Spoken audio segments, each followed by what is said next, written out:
পৃথিবীর প্রায় সব জীবেরই বেঁচে থাকার অন্যতম নিয়ামক সূর্য। সূর্যের আলো উদ্ভিদ ও প্রাণীর খাদ্য ও জীবনধারণের জন্য অনেকাংশে অত্যাবশ্যক।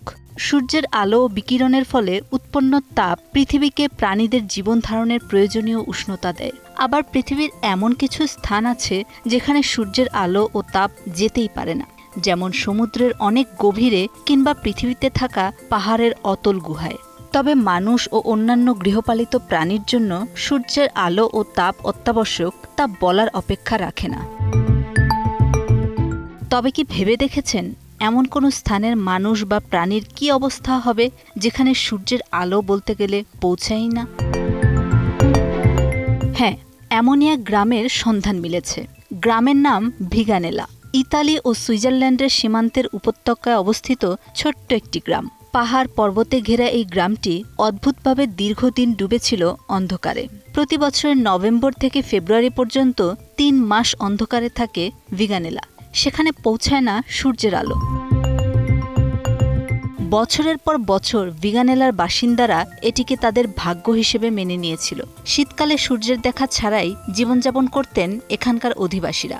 1999 সালে একটি সমাধান প্রস্তাব করেন মেয়র ফ্রাঙ্কো মিদালি।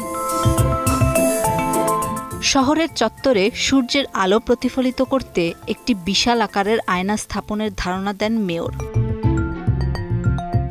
যেই ভাবা সেই কাজ। মেয়র পিয়ের ফ্রাঙ্কো মিদালির সহায়তায় গ্রামবাসী এই ধারণাকেই বাস্তবায়ন করতে অর্থ যোগানের কাজ শুরু করে। প্রকৌশলী জিয়ান্নি ফেরারির সহায়তায় 8 মিটার প্রশস্ত এবং 5 মিটার দীর্ঘ একটি আয়নার নকশা করেন মেয়র। 2006 সালে স্থাপন করা হয় এই আয়না। আয়নাটি কম্পিউটারাইজড অটো মেশিন পদ্ধতিতে পরিচালনা করা হয়। এটি সারাদিন সরে সরে সূর্যের পথ অনুসরণ করে পুরো গ্রামকে আলোকিত করে তোলে।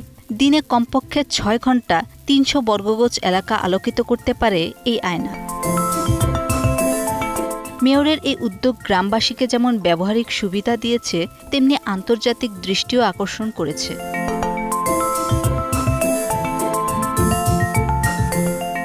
ওয়ালটন ফ্রিজ কিনে অনেকের মতো আপনিও হয়ে যেতে পারেন মিলেনিয়াল।